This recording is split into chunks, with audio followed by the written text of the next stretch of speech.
Hello, everybody, and welcome to Turn to Page number 8, The Curse of the Creeping Coffin.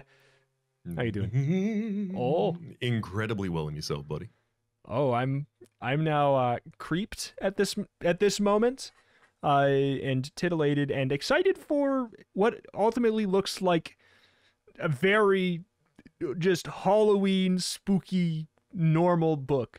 Because the last time that happened, we got I would say one of the more cohesive. Well, there was a pterodactyl. Never mind. We got we got like a nice kind of standard like campfire horror story kind of book, and I liked that. I think that was nice.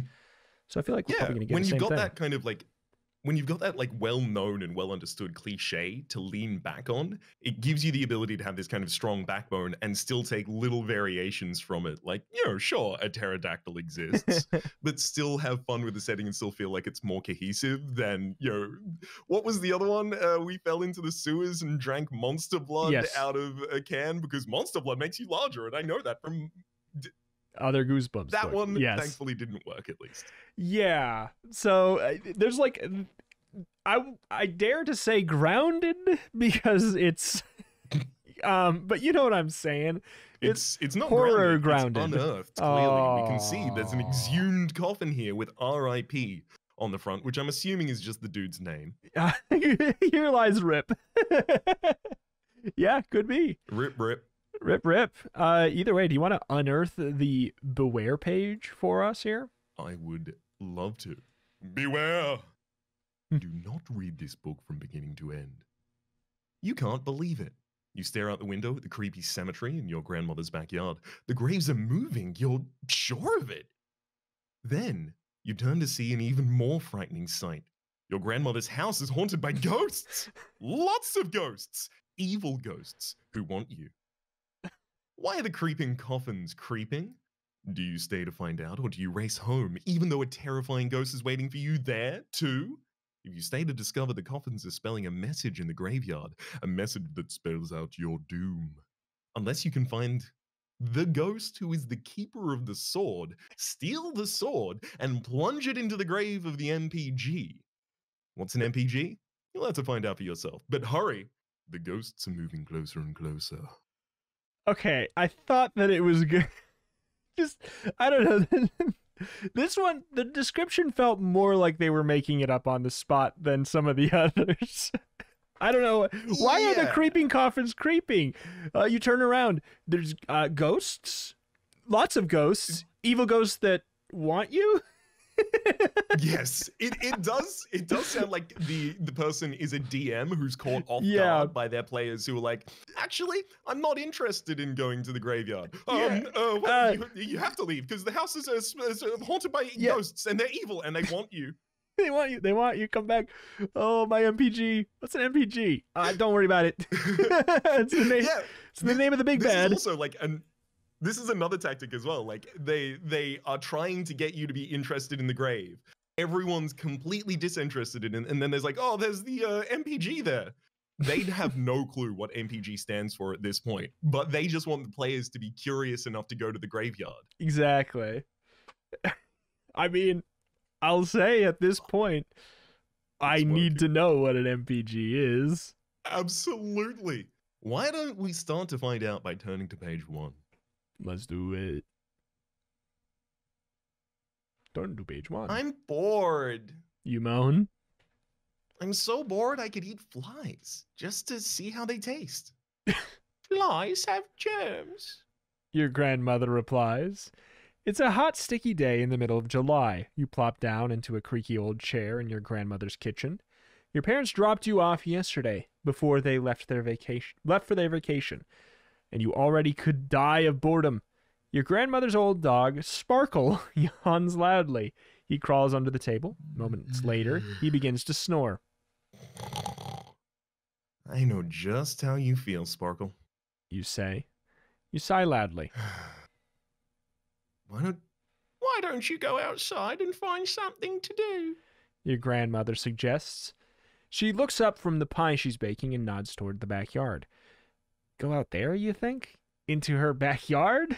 No way! You glance out the window. It's probably 90 degrees in the shade, but you shiver. Your grandmother's house is right in front of an old cemetery. Rows and rows of old crumbling tombstones sit just beyond the edge of her backyard. But that's not what scares you. What scares you is that the tombstones have been moving. I mean, that is a very quick call to adventure. But I will say... Immediately leaps into it. I'm so bored I could eat flies just to see how they taste. Excuse me? Like... That's a level of boredom I don't think I've ever reached. And I have spent weeks doing nothing. Yeah, that is a new level. I will say it is just so off the rails that it has to be a setup for something later. Like it's a Chekhov's gun. Like we're gonna have to eat flies to kill the mummy. That or we're a frog. I mean, it's outlandish. I mean, I've been bored enough to want to eat a fly just to know the texture of the crunch, but not to know the taste. That's outlandish. Exactly. Oh, let's go turn to page 2. Let's do it. You noticed it right after you arrived yesterday. You saw the tombstones from your bedroom window on the second floor. You could tell that some of the graves had cool carvings on them, so you decided to go outside to take a closer look. It's called an epitaph. But when you entered the graveyard, something was different. Strange. Some of the graves were out of place. It can't be, you told yourself. Graves don't disappear, but still. From your bedroom window, you could have sworn there were 6 or 7 graves in the back row. Now there's only 3. Nah, you must have counted wrong. You decided to forget it and went to bed. But when you woke up this morning and glanced out the window, the coffins had moved again. Now there were 10 in the back row, and the middle rows seemed more crowded. It almost looked as if some of the graves were moving forward and some were moving back, and that there was a big traffic jam in the center. The coffins were rearranging themselves, but how and why? Turn to page 3. I mean, it's almost as though they're spelling something. Could be. Your mother, grandmother of Grand, taps you on the shoulder. She snaps you out of your daydream.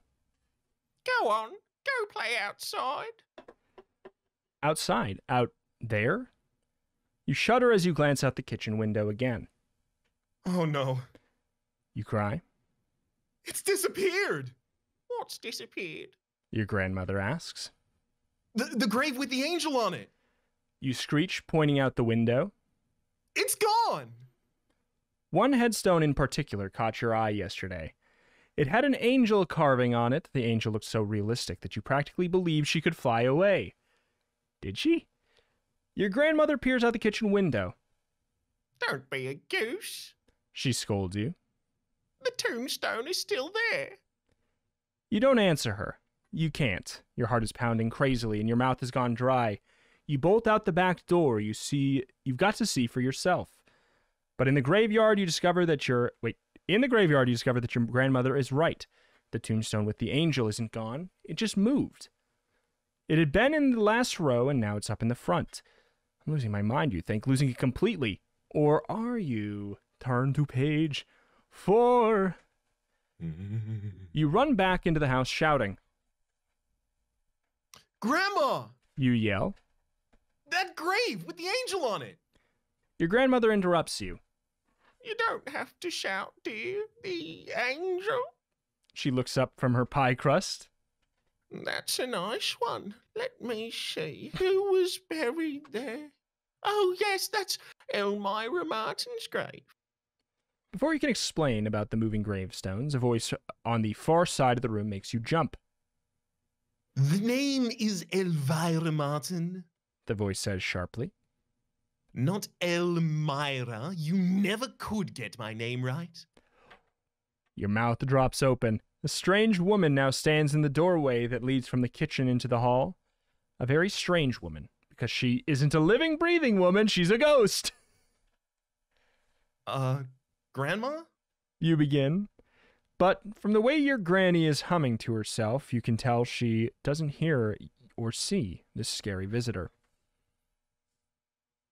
Oh, and don't you stare at me, you little wretch. Oh, he did it. You did it. You did it. The ghost says, pointing at you, Or you'll be sorry. What are you going to do? Suddenly you're living in a haunted house. Oh my goodness. Do we run outside or do we talk to the ghost? This is just an immediate call to adventure. Oh, absolutely. There's already moving graves and a ghost in our house on page 4. 3 and 4.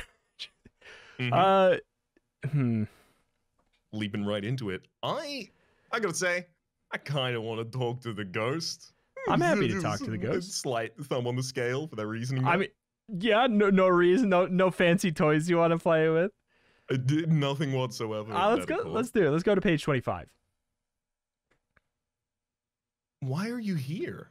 You ask the ghost, but your grandmother thinks you're talking to her. You know why I'm here. Your grandmother answers. I live here. Don't be such a goose. For some reason, your grandmother can't see Elvira. You've always wanted to have a special skill, but ghost spotting wasn't what you had in mind. You try to think of a way to ask Elvira a question without having your grandmother think you're completely crazy. But you can't, so you keep staring at the ghost. She glares at you a moment, then motions for you to follow her. You watch as she floats into the hall and up the stairs towards your room. Follow a ghost, you think? Are you nuts? Just the idea gives you a chill. If you follow the ghost, turn to page 49. If you race out of the house fast and go home, turn to page 30. Yeah, that's going to be the classic bullying option that Goosebumps gives you. Yeah. No, go pick the story one, nerd. Yeah, that's the... Are you really gonna let a ghost scare you? Are you never gonna live your life? You gonna just hang out here being scared of ghosts that, you know, are in your house all day? How did you get past the cover? That's spookier than anything in the setup so far. Go back to the cover, reacquaintance, like, make yourself familiar with the gothic theming of it all, then open the book again. I think we need to go to the ghost. I think we follow the ghost. If we die here, screw that, but... Alright. 49. You follow Elvira to your room on the second floor. The moment you step into the bedroom, she slams the door. Then she whirls around to face you. Her eyes turn green and begin to glow. You back up, stumbling, and fall onto the bed. You little wretch! I don't want any trouble from you. Sparks seem to fly from her flashing green eyes. You shrink back into the pillows. Then Elvira gazes around the room. Yes, this will do nicely. What do you mean? You stammer. Elvira floats towards the bed. She hovers over you. I'm taking over this room now. She tells you. Get out. You would love to leave, but you are shaking too hard to get up. Besides, you have to find out what's going on. Elvira is the only one who can explain it to you. Please, just tell me why you're here. And why are the graves moving? Shut up! She screeches. And get off that bed! I want to lie down. I haven't slept in a bed in 51 years. Uh-oh, you realize. You aren't just dealing with a ghost here. You're dealing with a ghost in a very bad mood. You better do what she says on page 72. I guess not being sleeping in a real bed. I think coffins tend to look quite comfortable. I would say so. I mean, unless it's just that standard old, like, wood, like just no cushion, but like a nice one. Hey, I've slept in worse places for sure. Yeah, no kidding. You jump up from the bed. Elvira lies down, neatly spreading her white satin dress on the covers. Her long red hair fans out across the pillow. She sighs. A real bed.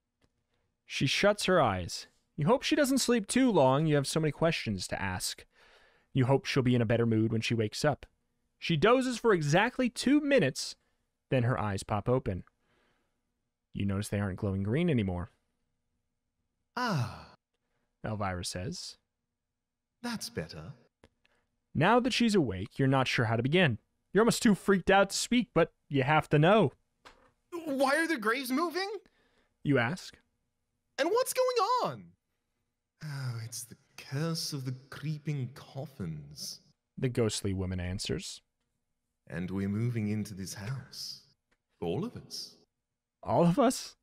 What does that mean? Gulp. What? 6. What do you mean, all of you? You managed to stammer.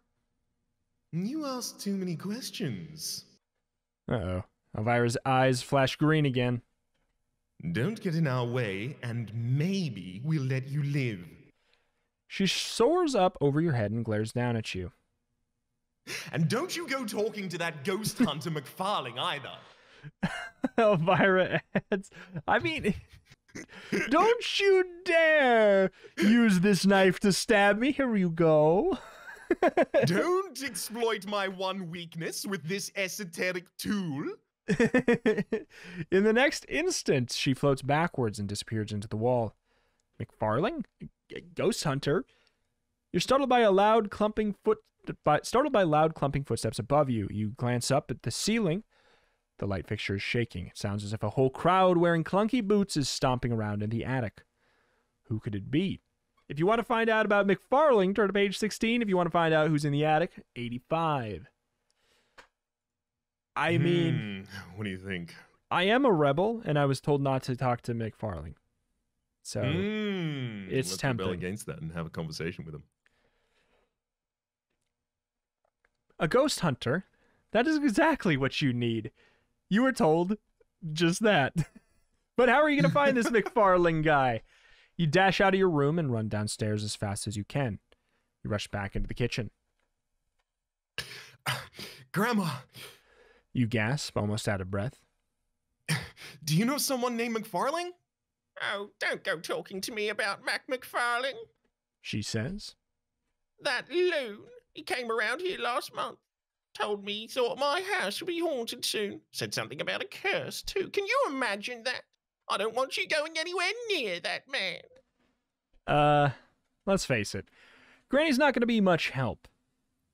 So you race to the computer. On a hunch, you search for ghost exterminators. Bingo. There he is. What? Where's the other? There's an end quote and not an open Where's quote. the open quote? Oh my god! This whole book, Rebs. You were supposed to say the whole book. All of this has been a quote by Mac McFarling. Exactly. Bingo. There he is. End quote. No beginning quote. Oh my god. This is new. Mac McFarling, Ghost Hunter. There may be hope after all. As long as you can get out of the house before Elvira finds out what you're doing. Shh, tiptoe out the door on page 33. Luckily, everything in your grandma's small town is within biking distance. 20 minutes later, you biked over to Mac McFarling's office, which happens to be located in his garage. You knock on the side door of the garage. Come in. A voice calls. You yank open the door. Wow, you think when you see him? Mac McFarling has a frizzy, kinky blonde hair sticking out all over his head. He's wearing 6 earrings, a nose ring, a pair of heavy black frame glasses with blue lenses in them. He's about 20 years old. So that's why your grandma didn't like him. He's cool. What's up? McFarling asks. You look like you've seen a ghost. He laughs. Sorry, just a little ghost hunting humor. You explain about Elvira and that she told you that ghosts are going to take over your grandmother's house. Mm-hmm. Yeah, I've been expecting this. McFarling says, shaking his head. I tried to warn your grandmother. Can you help us? You plead. His eyes are hidden behind the blue lenses. You can't tell what he's thinking. Will Mac McFarling help you? Find out on page 37. I have to say, having heard the name Mac McFarling, I was really hoping we were going to go with a Scott that, like, frizzy, kinky blonde hair, 6 earrings, 20 years old is cool. I mean... What are you saying? It's cool. How dare. It's cool. He's cool as hell. Why does that mean he can't be Scottish? Damn it, you're right. I apologize. I don't know how to do a Scottish and cool at the same time. I can either do cool or Scottish. Just see it. You look in front of you, and it's just a dial. And to the left is cool. To the right, it's Scottish. You've been trying to. Oh gosh, I can't do this one. Can't do this one. Yeah, I'll go cool. Suddenly, McFarlane swings into gear. He picks up a strange electronic box and heads for the door. Come on. He says, We've got to hurry. Let's go. finally, someone who can help you. You feel better already. McFarlane jumps into his car. What do you mean finally? This just happened. Mm-hmm. Like, this is the quickest call to adventure and, like, you know, potential help response that we've had in the entire book series. And this greedy son of a gun is like, I've had a ghost in my house for 15 minutes. Finally, an answer. Like, I don't know. Finally, an answer, which the ghosts themselves mentioned Yes. to me. This easily could have just been one page. I'm in danger. Yeah. Pretty now much. Ghost Hunter. McFarlane jumps into his car, an old VW Bug. You hop on your bike as you ride down to your grandmother's house. He drives along beside you. He rolls down the window and talks to you the whole time. Sorry, dude. I got a bunch of really important documents in the back seat. I really can't make space. But those gravestones, have they been moving around? He asks. Yes! You exclaim. So you're not crazy. Why are they doing that? I'm not sure, dude. I've only seen it once before. But I think they're moving into position to spell out some sort of message or curse? Graves can spell? That doesn't sound possible. But you're ready to believe anything now. How can we stop them? You ask Mac. It won't be easy. He tells you. You were afraid of that. Turn to page 45. Oh, work. No. Finally! Oh my Yes! goodness. So 45? First. Wait. Yeah. Okay, 45. Yeah, 45. We have to go. First, McFarlane explains. you'll have to fight the Keeper of the Sword. That's one of the ghosts. You'll need to get the special sword and use it to stop the MPG. What's the MPG? You ask. The most powerful ghost. Oh my god. That is so much less exciting than I thought it would be. It's so good. I love it so much. I love it. It's both so much better and so much less exciting at the same time.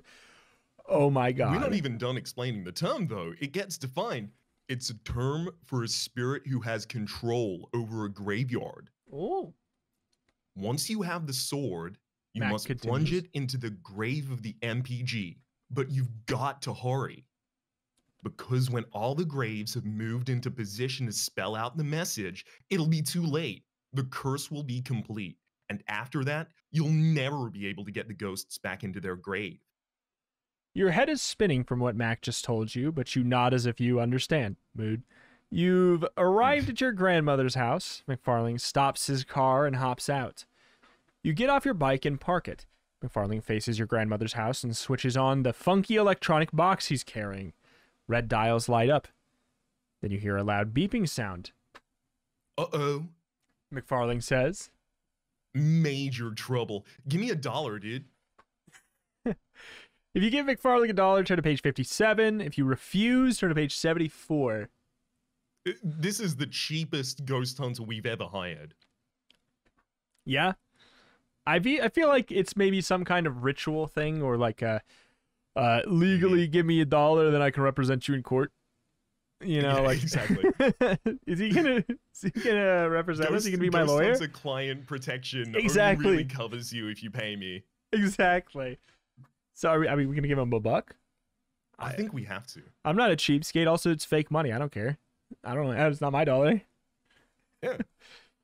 You reluctantly hand McFarlane $1 bill. He folds it in half twice, then he jams it into a tiny slot of his electronic box. A minute later, the beeping stops. The box spits the $1 back out. Thanks, Ooh. dude. McFarlane says. The spirit counter was jammed. He gives the dollar back to you. Weird, you think, but it seems to have worked. Then McFarling stares at the red dials on his machine. Bad news, kid. McFarling says finally. By my count, there are 10 ghosts in the house nearby. That's way over my limit. You're on your own.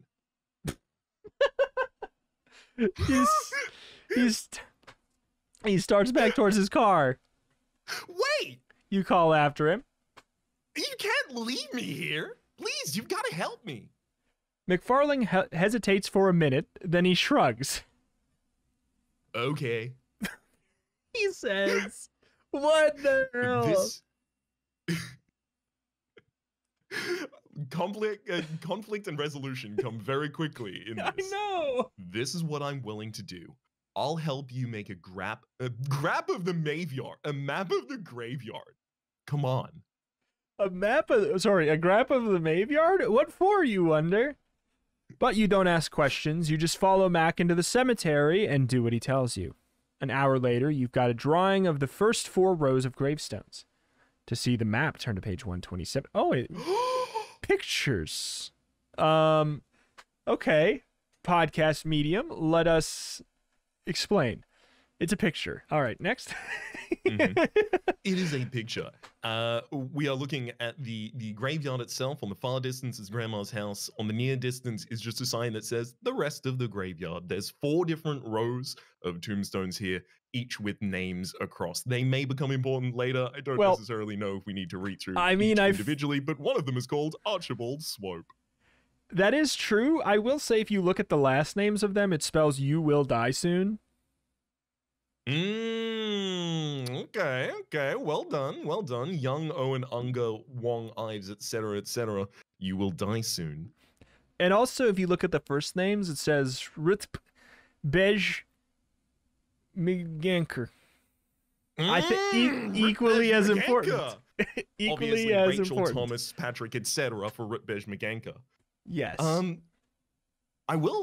thing we will note here, possibly though, is die is D-I, not D-I-E. It is the only incomplete word on there. That's true. I did it might just be like dig. You will dig soon. You will dine soon. You will dip soon if you get like a 7-layer dip or something. They might even add the E and then have you will die soon and then do diet and then the Simpsons reveal. Yeah. Could be. I think we should probably head over to 65 and see what this is useful for.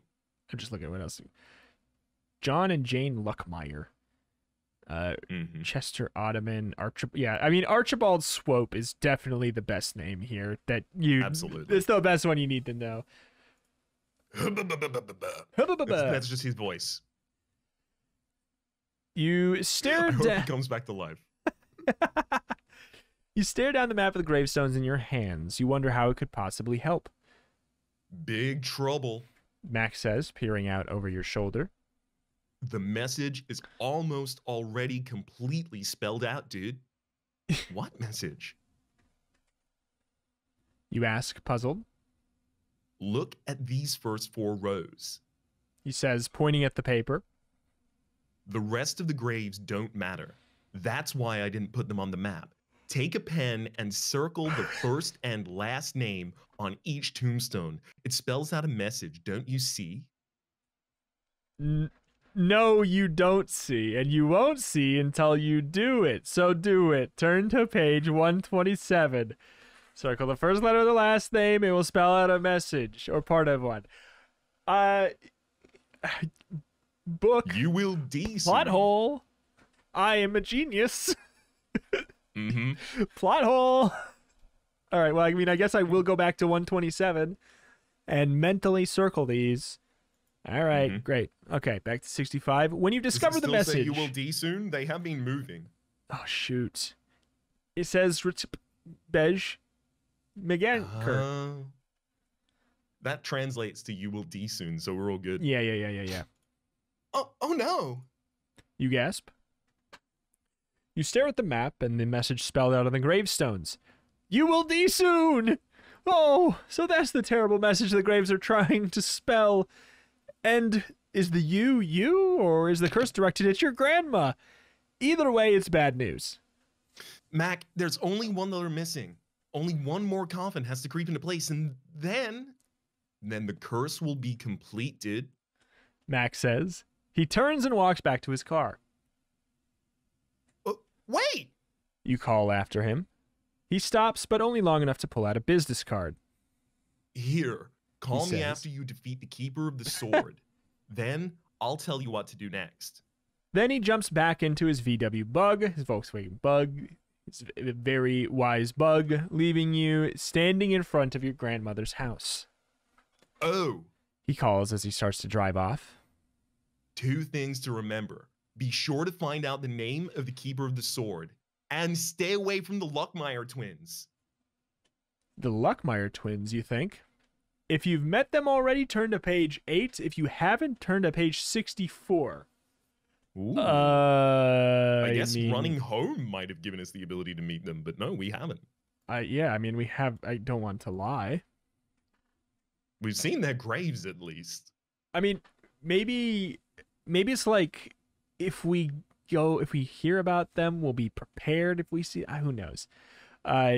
Keep away from the Luckmeyer twins. That should be easy, no problem. We haven't seen them yet, so hey, twins are pretty easy to spot. Hey.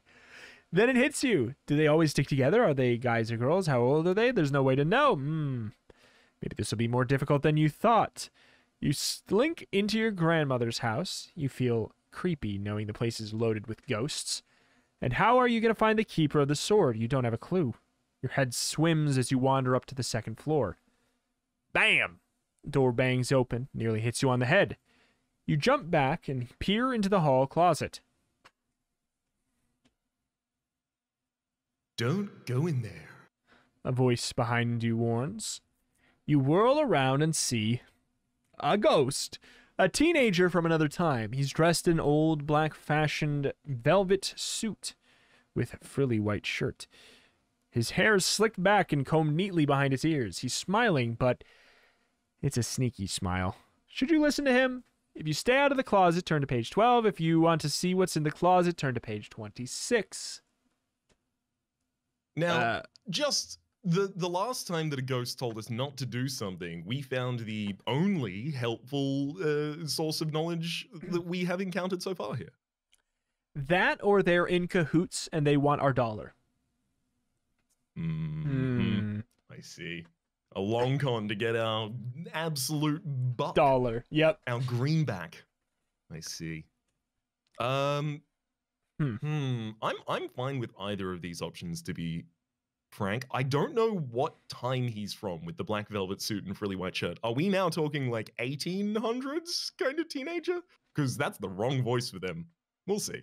1996. Another time, he's from Tuesday. It doesn't say. It's just cosplaying. He's from 12 a.m. He's from 12 a.m. This is just kind of his look. He's he's just vibing. I don't know all that against him. Nothing wrong with it. He's just vibing. Is it a crime to vibe as a ghost? Honestly, there's nothing else to do. Yeah. Vibe all you want. If you stay out of the closet, turn to 12. If you see what's in the closet, go to 26. What do you think?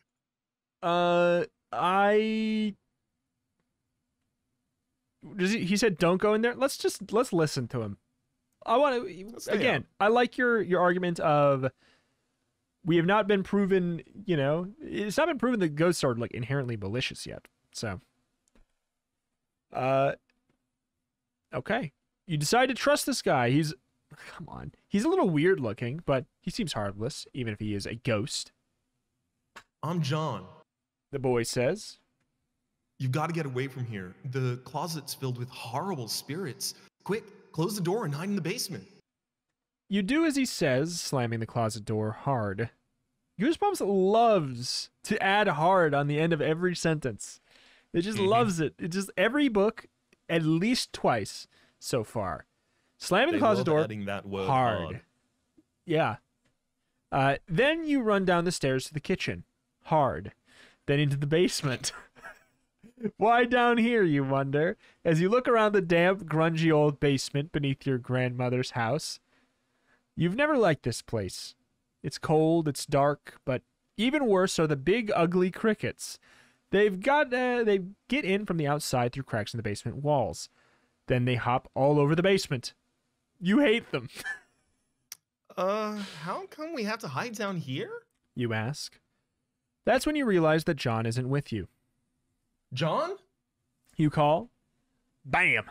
You whirl around and see the basement door slam shut. Click and lock. The ghost has locked you in. Turn to page 20. Well, John. How dare he? Help! You cry. Let me out! You turn to see if there's another way out of the basement. Gross. Those disgusting crickets are hopping everywhere. There must be hundreds of them. The chirping is enough to make you crazy. They hop from the windowsills, they jump up and down the stairs, they pounce from the sink to the floor, from floor to the chair, jump, jump, jump. Heck, one lands on your head. Ugh! You scream, you swipe at your head. Get off of me! More greenish-brown crickets hop around your feet. You bang on the basement door. Let me out of here! You hear John snickering on the other side. What a creep, you think. Then it dawns on you. Hey, John? You call through the door. What's your last name? Lockmeyer. Well, the ghost answers, figures. Mac McFarling was right. Uh-oh. John Luckmeyer mumbles on the other side of the basement door. Here comes trouble. What now? You've had enough trouble already in the form of a teenage ghoul. Turn to page 68. Ick! Another cricket plops on your head. Let me out! You yell again, pounding on the door. Immediately the door swings open. Uh-oh. The ghost was right. The trouble has arrived in a big way. It's your grandma and she's steaming mad. What in heaven's name are you up to? Your grandmother scolds. You glance past her into the kitchen and see what she means. The whole place is a mess. Flowers scattered all over the floor. Pots and pans are stacked on the chairs and tables. Every single item that was in the refrigerator is sitting on the kitchen counter. What on earth have you done? Your grandmother demands, pointing at the huge mess. Behind her back... What's she demanding? That's a question. Behind her back, you see the ghostly John Luckmeyer with a big grin plastered across his smirking face. Quick, what are you going to tell her? Make up a story on 71 or tell her the truth on page 112? So in this situation, she is still not seen a ghost. It is. She's still not seen a ghost, but she has had a ghost hunter come to the house earlier and say, hey, I think ghosts. That's true. Is she convincible? I don't know. I mean, I'm willing to try, unless you want to do some lies. Let's try and tell her the truth. Let's try that first, and then when it doesn't work, we'll go back. You decide to tell your grandmother the truth. Wait a minute, are you kidding? You're going to tell your grandmother that her house is haunted? That the big mess in the kitchen was a ghoulish prank? That there's so many ghosts around the Mac McFarlane professional ghost hunter wouldn't take the case? You're going to tell her all of that? Oh, really? Well, just try it. Go tell your parents or your grandparents the same story. See if they believe you. Ha! When they get done laughing, you can start reading again on page 71 and try to learn a little lesson from this. You should always try and tell the truth, but sometimes when the truth is too unbelievable to tell, like anytime ghosts are involved, that's when you have to be a little creative. You idiot. Turn to page 71. What the hell? Absolutely owned by the book. This is... I was trying to make dinner for you, Grandma? You say... If you told the truth, if you told the truth, she would think you're lying. Then you'd be in even bigger trouble. Oh, well. Your grandmother's face begins to soften. Then John Luckmeyer floats over to you. Before you realize what he's doing, John picks up one of your grandmother's best china teacups. He knocks it to the floor right by your hand. The teacup lands with a horrible crash. Oh no. You start to open your mouth to explain, but then another ghost appears on the other side of you. This one's a girl. She's wearing an old-fashioned long linen white dress. Her hair is braided, and the braids are wrapped around her head 3 times. Wow. Hello, She says with a snicker. I'm Jane Luckmeyer. Great, you think. Another one. Trapped between the Luckmeyer twins.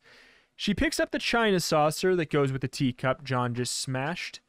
Then she tosses it like a frisbee across the room. Somehow she makes it looks as if you threw it. The saucer crash lands at your grandmother's feet. That's it? Your grandmother says. Go to your room. Turn to page 124. You hurry into the hall and start up the stairs towards your room, but something stops you. A terrible chill in the air, a cold so cold you feel as if it will freeze your blooded bones. An instant later, 13 howling ghosts appear, and they float out of the walls and come towards you. They're all shapes and sizes, but have one thing in common. They're all terrifying. No! You want to cry! This can't be happening! Ghosts? This is news! Your knees shake so much you almost fall down, but somehow you manage to run. Ghostly arms reach for you as you race out to the front door into the front yard where the sky is growing dark. For the next 10 minutes, you huddle under a big tree trying to think. Mostly, you just think of one thing. Get me out of here! But, without quotations, but you know you can't go home. Your parents are away on vacation. Besides, you can't leave your grandmother here all alone, not with those creeping coffins. Which means you're going to have to go back into the house. You've got to get rid of the ghosts. You got to find that keeper of the sword before it's too late. Turn to page 102. Using the back door, you quietly slip into the house. Then you sneak up the back staircase to the second floor. Peek around the corner carefully. You don't want to run into the Luckmeyers. When you're sure the coast is clear, you start up the stairs towards the attic. As soon as you step into the stairway, you see a huge soldier standing at the top of the third floor landing. His uniform is old-fashioned. Civil War, you guess. And judging from the medals pinned to his gray jacket, the guy knows what he's doing. And what he's doing right now is pulling a sword from its holder. The sword is about 5 feet long. The handle is mother of pearl encrusted with sapphires. The blade gleams. Even in the darkness, you can see that it is dangerously sharp. The enormous soldier points the sword at your heart. Do not advance one more step unless you're willing to die. He booms. Turn to page 104. You can't take your eyes off the sword. The longer you stare at it, the more your legs shake. Then it dawns on you. The soldier must be the keeper of the sword, so what are you gonna do? Run and hide? Definitely. Trembling in fear, you start to back up. That's when you feel a sharp point sticking you in the back, right between your shoulder blades. Ow! You cry out, turning around. Big trouble. Behind you is another ghost, and this one's dressed in a fencing costume. White canvas pants, a wire mesh mask, leather gloves. On guard! The new ghost says. The voice echoes all around you. From the voice, you know this ghost is a woman. Then you realize something. She has a sword too. 2 ghosts, 2 swords, both dangerous. But only one has the sword you need. Which one? Oh, man. I would imagine if it is something that needs to pierce the ground, a fencing sword is less likely to do so. But I don't know if this book cares. Is it less likely to do so? Is it less Surely, likely to like do a so? fencing sword being quite sharp would be I guess so. immediately sticking into the ground. I guess I think of it as a very bendy sword that wouldn't do well against dirt. But maybe. Yeah, you wouldn't want to hack at the ground with it, but just like a simple pierce, I think it'd do quite well. It could. I don't know. I almost feel like it's gonna be neither of them, and it doesn't really matter. I had that thought too. So, Do you want to go with the fencer or the soldier? I'm happy with either. It's all good. let's give a crack at the fencer. It feels interesting to me. I feel like it seems from the media I have consumed that have a typical mythical sword, it feels like it's not usually a fencing sword, like whether or not and I kind of want it to be. So for that reason, I'm in. Yeah, this is like the Indiana Jones ending, is Temple of Doom, where like the cup. No, it's got to be Grail then, right? The cup turns out to be the most modest one in the area, rather than all of the fancy goblets and such. Yeah. So, please book. You decide to duel with the woman in the fencing costume. She's not as big as the soldier. On guard yourself! You cry. You notice that as soon as you shouted at the woman, the soldier ghost vanished. The fencer glides towards you, approaching slowly. You feel around desperately for something you can use as a weapon. The whole time, you keep your eyes glued at the sharp tip of her sword, or rather her foil. That's what a fencing sword is called. The fencer keeps coming towards you, slowly, slowly. Beads of sweat break out along your upper lip. Hard. The tip of the foil wavers slightly as if the fencer were deciding on the perfect spot to stab you. Finally, your fingers grasp something leaning against the wall. An umbrella. It's not much, but it'll have to do. You grab it and strike a fencing pose. On guard! You shout again. The fencer freezes, her foil raised. Then in a flash, she lunges at you. Quick, find out if you're still alive on page 122. I like the idea we hit 122 and it just says, nope. The end. No, you're dead. Go back. The tip of the blade slices... What? The tip of the blade slices right through your neck. Okay, you can open your eyes now. Good news, you're still alive and you never felt a thing. You know why? The fencer's a ghost. She's not solid, she's airy, see-through, and so is her weapon. You pick up your umbrella and slice back. You lunge forward, poking your umbrella right between her ribs. But your umbrella has the same effect on her that her foil has on you. None. There's no point in keeping up this duel. Neither of you can win. You put down the umbrella. Are you the keeper of the sword? You ask her. Yes. Well, dang, she says. She reaches up and pulls off her mask. You gasp as your stomach turns over. She doesn't have a face because she doesn't have a head. Yes, this is the sword you need. She tells you. You wonder where her voice is coming from. And I will give it to you, if you can find my head. Is she kidding? What are the chances? Maybe you should just try and grab the sword. If you grab the sword, turn to page 21. If you look for her head, turn to page 62. I mean, I'd like to help, but yeah, I think we can help this one. I always like doing the nice thing, and then the book tells me go back. What were you thinking? Because then I get to at least have moral high ground over the book. Yep. She did only just try to kill us about 30 seconds ago. Bygones be bygones. I mean, like, she probably knew that it wasn't gonna work. And we tried to kill her. She was just giving us a big spook then. And okay. After we knew she couldn't hurt us, we tried to kill her. So what? Fair. Fair play. Technically, was in that situation, like, defenseless. If it worked out how if we had it work out the way we were intending, we would have, potentially killed someone who was unarmed, more or less. To her, we were a competitor. Yes. To us, she was a victim at that point. That's a problem. Exactly. That's what I'm saying is, honestly, we should really be doing something nice. So 62. Right, let's do it. Okay, I'll find your head. Wait here.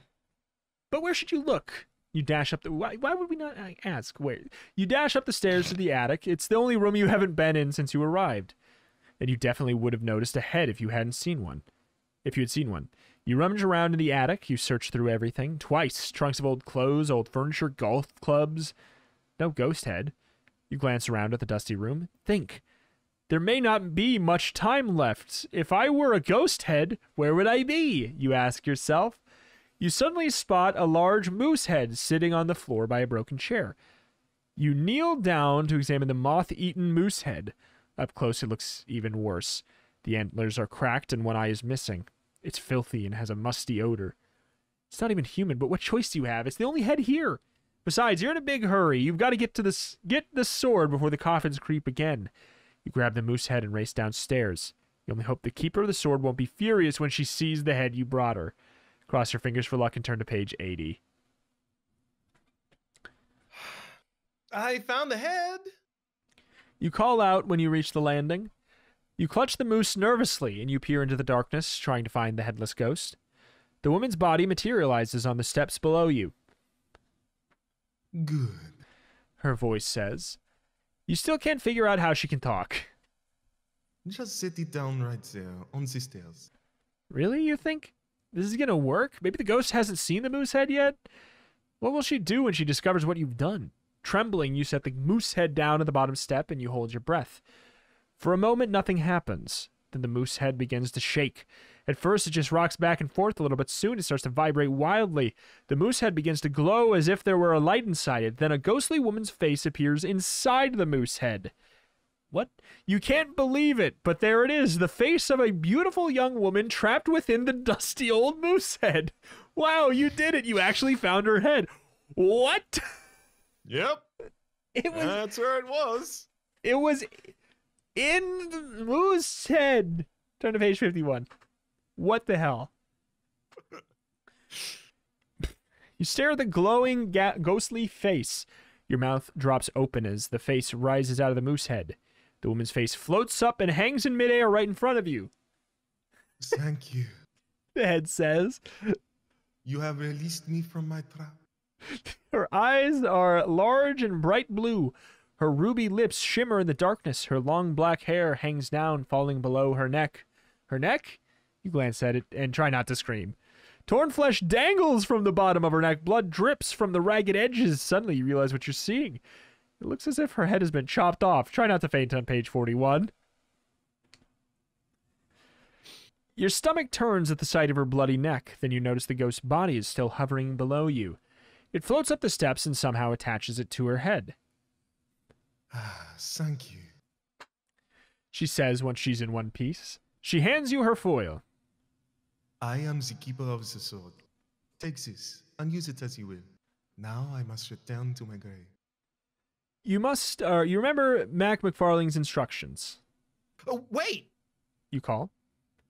What's your name? Sarah. She whispers as her form fades away. And she's gone. You run to the phone and dial Mac McFarlane's number. When he answers, you tell him you got the sword. Good. McFarlane says.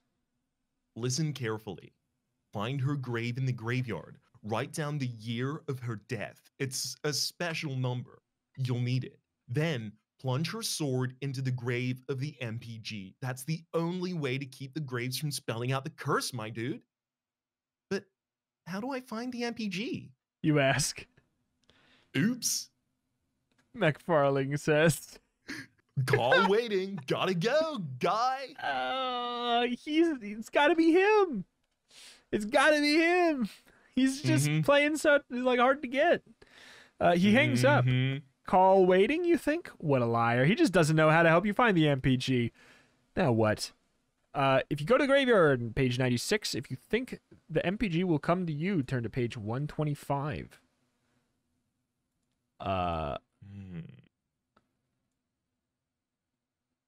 Interesting. I mean, we do need the number. Do we? Wait. I mean, Mac just says we'll need the number. Write down the year of her death. It's a special number. You'll need it. Plunge the sword in the grave of the MPG. I mean, that's true. I wonder, is he effectively just instructing us to finish the ritual? Could be. I mean, I'm fine to do either. I kind of want to go to the graveyard literally just to see if like any more graves have moved. That's the thing. I'm curious to get more info. Maybe get these numbers because I'm thinking that we might get like a what in the future would be like, what number is this? Go to page this if you know, or like if you got the right. That's my thought. You race out to the graveyard. You've got to find the fencing woman's grave fast. Then it hits you. You only know her first name. Sarah. Sarah who? You run up and down the rows of trombones, searching for a grave marked Sarah. Naturally, you find two. One is Sarah Grayson, born in 1820, died in 1895. The other is Sarah McGinnis, born in 1918, died in 1940. It's up to you. Which is the right Sarah? Think very carefully, then pick one. You balance the sword under one arm and feel around in your pockets. You pull a broken pencil from your jeans, glance down to find a crumpled gum wrapper on the ground, and you grab it, and with shaking fingers, you write the year of Sarah's death and hope you chose correctly. Have you written down the date of Sarah's death? Good, because something terrifying is happening behind you. You really don't want to keep your back turned, so put down your pencil and turn to page 114 if you dare. Oh no. Which of them was the Sarah? It says think very carefully.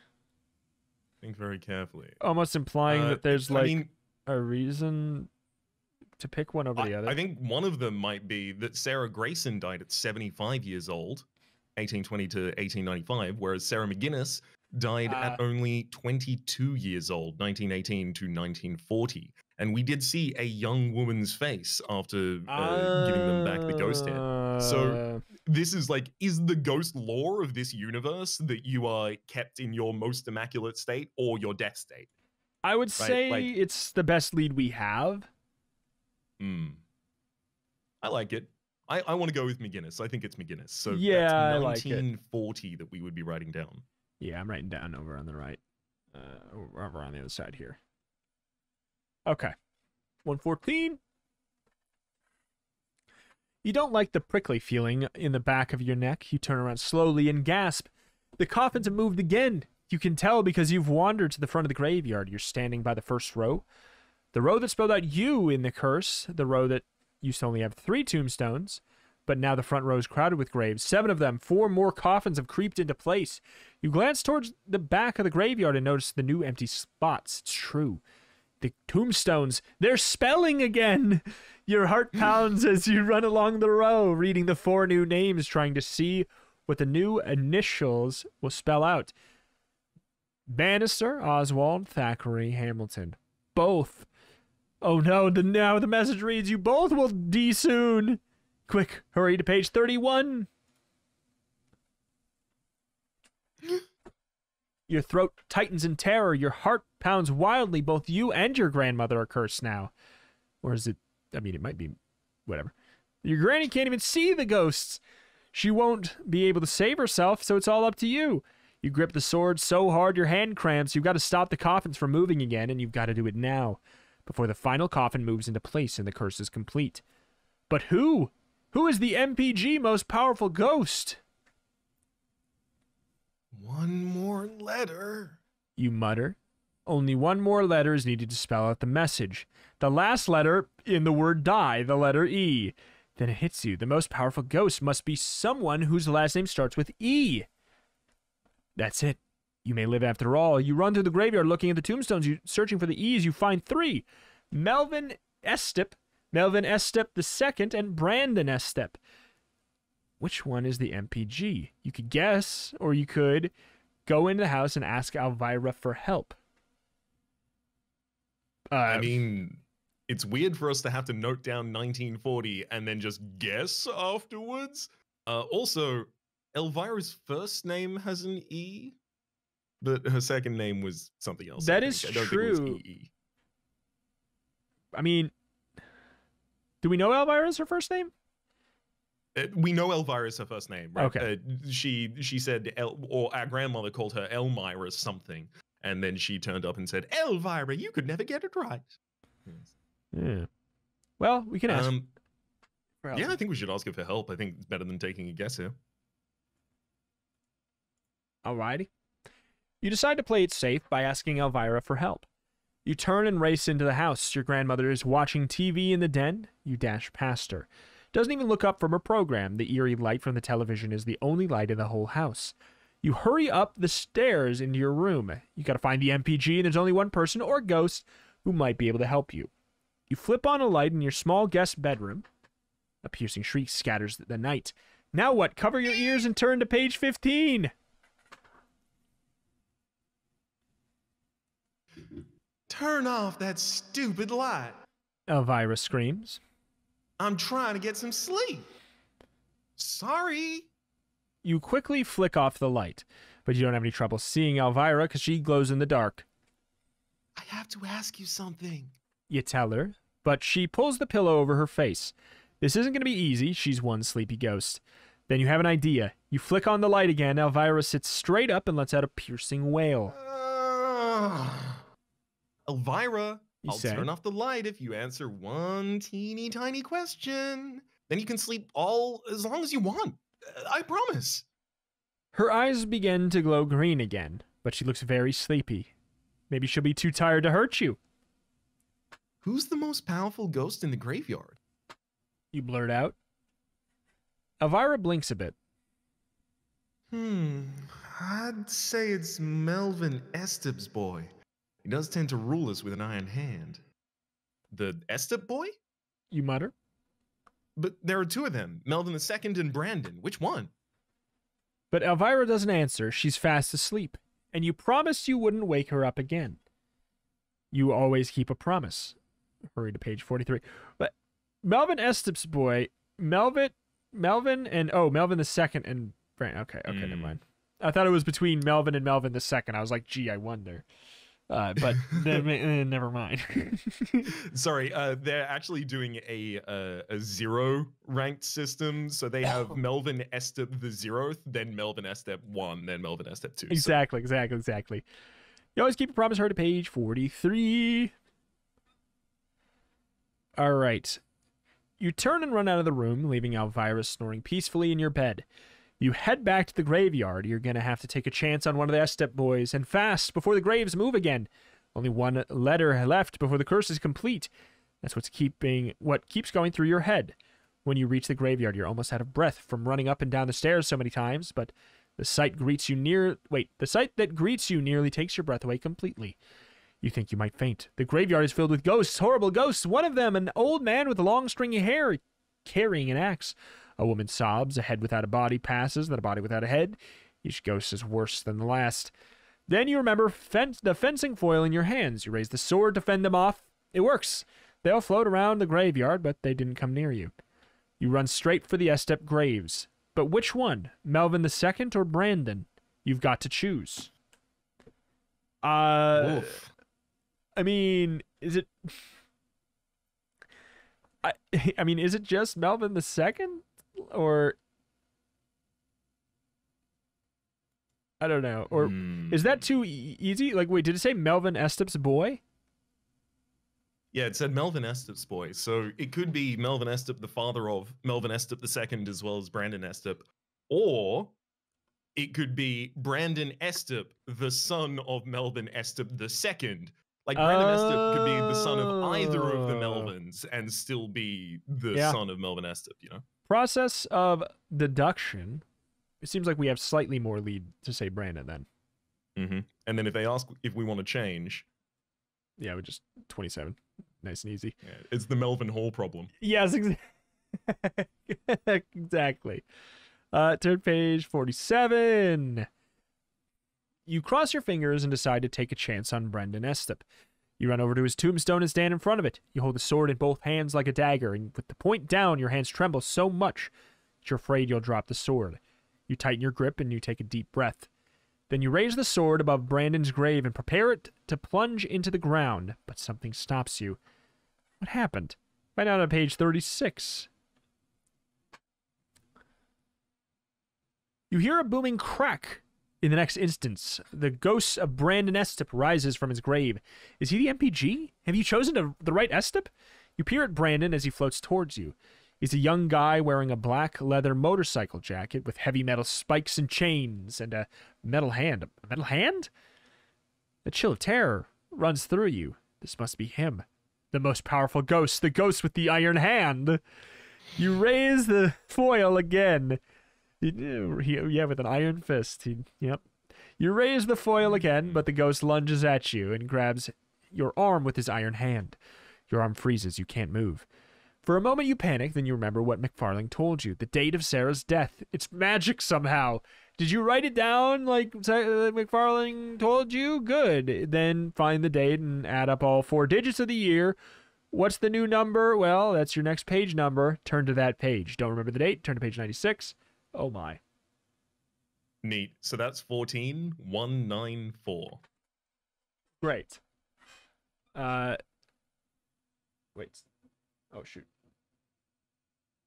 20, Mhm. 24. Sorry, the way this is laid out Sorry, is... it's 14. Oh, 14? Yeah, it's 14. Did I say 24? My bad. Wait, add them 1, to... 9, and 4. Oh, wait. Yeah. Yeah, oops. I was looking at the wrong one. Okay. 24. It's 14 still. God dang it. It's 24? It's, yeah, minus 10. All right, so here's 24. Congratulations, you picked the right Sarah McGinnis. Born in 1918, died in 1940, the age of 22. You knew she'd be the right one because the fencing ghost was a young beauty. Well, So she must have died young. The other Sarah in the graveyard lived to be 75 years old. Very clever of you to figure it out. Good going, Raps. Suddenly you hear her voice. It fills your ears. I am the keeper of the sword. She calls to you from her grave. Let my foil do the work. Let go. Let go? Weird, you think, but you do it.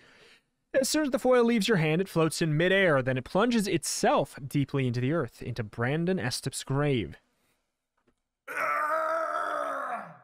The ghost cries. His shimmering body begins to fade, and then disappears back into the earth. Your eyes open wide and your mouth drops open as you gaze into an amazing sight. The coffins are creeping again back to their original positions.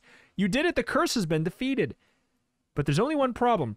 Brandon's ghostly body is gone, but his iron fist is still clutching your arm. Turn to page 86.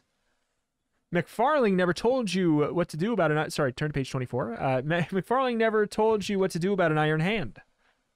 Help! You scream. Help! But who can help you in a graveyard? You try to yank the metal hand off your arm, but you can't do it. Its grip is too strong. Help! You cry again. But your scream dies in your throat. You're too terrified to make a sound because the hand is moving. The iron fist creeps along your arm. It clutches your flesh so hard you can already feel the bruises. The glinting metal hand travels up and down, up to your throat. Horrified, you watch helplessly as the iron fingers open with a clanking sound and then snap around your neck. It's strangling you. You've got to do something fast. Turn to page 24. The metal hand clutching your throat is squeezing the life out of you. You don't have much time left. Then you see it, the sword. It has lifted itself out of the ground, and it's once again floating in midair. The sword helped before, maybe it can help you again. Stretching your arm as far as you can, you reach for the sword. Nearly you topple over, but you manage to grab the handle. Now that you have the sword, you're not sure what to do with it. But you have to do something. The fingers are tightening and tightening. You've got to get something... Wait, you've got to get some space between your throat and the metal fingers. You swing the sword up to your neck, trying to avoid slicing your own throat. You jostle and jiggle the sword through the fingers of the metal hand. Finally, the blade pokes up through the iron fist. The tip is just under your nose. The sword is jammed between your skin and the cold metal of Brandon Estep's hand. The iron hand releases your throat, the sword, and the hand clatter to the ground. It's over. Well, maybe not. The moment the sword hits the dirt, you hear a sound, an almost deafening sound. Hold your ears and turn to page 131. Bong, bong, bong. What is that? Some kind of clock tower? Bong, bong, bong, bong. The chimes strike 12 times. At exactly midnight, the iron hand and the sword vanish, and your grandmother appears in the doorway of her house. Why, listen to that. She exclaims. It's the clock tower in the church. That clock hasn't chimed in years. Really? You say, your eyes growing wide. Your grandmother nods. Not since Brandon Estep died. He crashed his motorcycle into the graveyard. Wild boy, but he loved that clock tower. He helped his father build it. So, of course, everyone said Brandon haunted this place, and that's why the clock wouldn't chime. Of course, that's a load of nonsense. Nonsense. No way you think. They tried to fix the clock 1,000,000 times. Your grandmother goes on. But it never worked. I wonder why it started chiming now. Pretty sure you know the answer to that. Turn to page 120. I guess Brandon's ghost is finally at rest. You say. You gaze around you and see that the tombstones are all back where they belong. In fact, the whole graveyard looks kind of sleepy and peaceful. Oh, don't be a goose. Your grandmother scolds. There are no ghosts. Next you'll be telling me the ghost of Elmira Martin's taking a nap in your room. Elvira? You've forgotten about her. But you figure when the other ghosts return to the graves, Elvira did too. Your grandmother yawns. Come on. She says sleepily. This is way past both our bedtimes. You and your grandmother go inside. You say goodnight and climb the stairs to your bedroom. What a day, you think, flopping down on the soft bed. Watch it! A familiar voice echoes through the room. A lump under the comforter slowly materializes. Elvira! Don't hog the covers. She snaps. She yanks the blanket under you so hard you roll right out of bed. You've heard of bad roommates, but this is just ridiculous. Well, you'll just have to learn to get along because Elvira is here for eternity. Your days of having your own room have come to an end. Raps, we did it. We lived Deathless the entire time. %. We did it. We got an any % run. Hell yeah, Oh buddy. my god. Wow. And we used deductive reasoning to get there. I really enjoyed this one this one was more of like a puzzle escape room book than the others. Like it was like I really enjoy that there are actual little deductions you could do. It's fun to have like a little graphic in there and stuff too. That was really nice. I like that one in a different way. It started off weird in the sense of like the setup was very rushed in the sense of, again, problem solution in a very like kind of strange way, but then it just did that so it could set up a nice story, like a nice little mystery solving moment. I think in two different ways we're seeing the effect of the, I guess, maturation of the choose your own Goosebumps here. And that is the writer clearly got bored with the opening 10, 15 pages that just slightly give hints and ask vague questions that you don't really know the context for, and was like, okay, none of that, throwing all of that out, and is instead working more based on, okay, what logic puzzles can I put in here? How can I seed clues and then have them called back in the future? How can we have all of these callbacks established? Like, you know, the Luckmeyer twins, I don't know how we were going to encounter them earlier, but evidently we could have. Yeah. Could have completely changed the course of things. Could indeed. I'm proud. Well, dang. That we was finally did it. The Curse of the Creeping Coffin.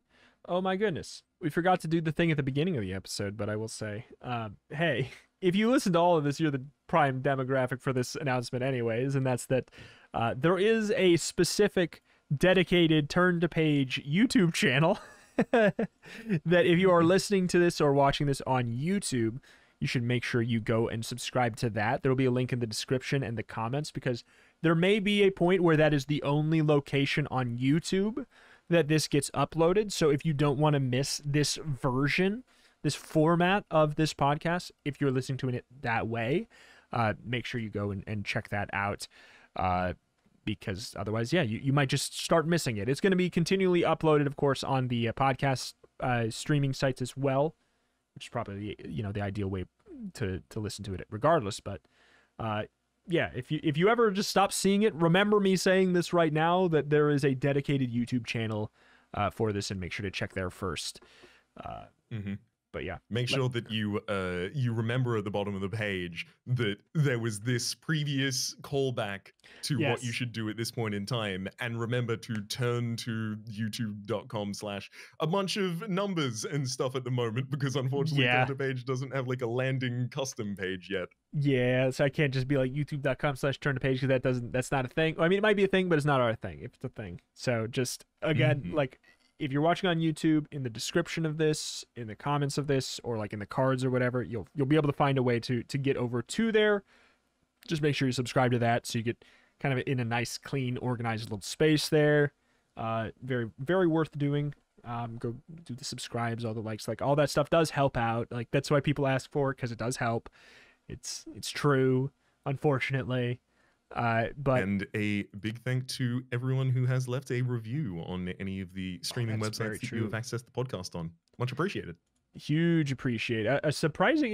It brings a big smile. There's been quite a few people who have. It's very, very, very nice. So huge thank you to them.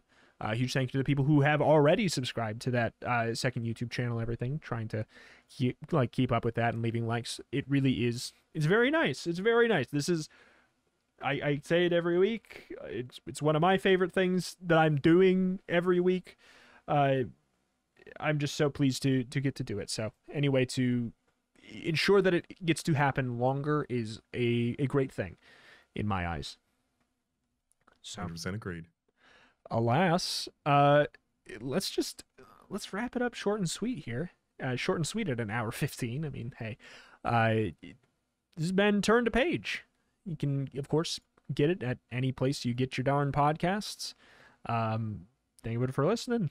Bye-bye. Goodbye.